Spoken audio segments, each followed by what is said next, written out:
Hi, it's Jesus and Omer again here at Compu Settings.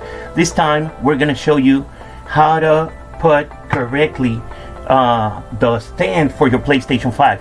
Okay, first of all, normally if you see the box of the PlayStation in the publicity, everything shows that the console has to be put like vertically, but that's actually not good for the metal liquid that's inside of the console.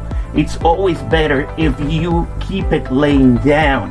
For this purpose, we're gonna show you how to do it. Okay, first of all, this is the stand of the PlayStation, right? The one that came from the factory. Okay, first you're gonna slide it to the side, right? This little part in the back. Two things are gonna happen.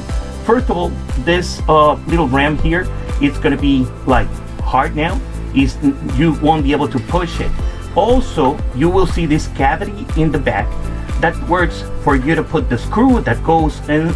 When you use it vertically, you will be able to keep it there, by the way. Okay, this is the thing.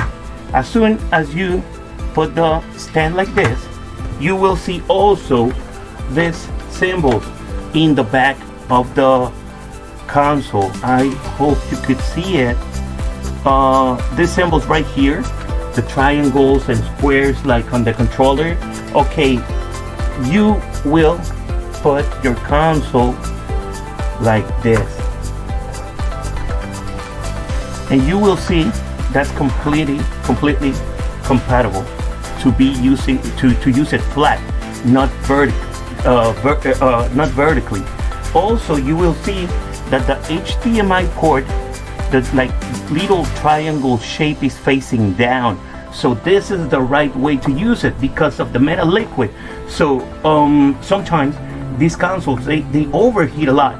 So if you keep it vertically, we see it many times that liquid is gonna drip.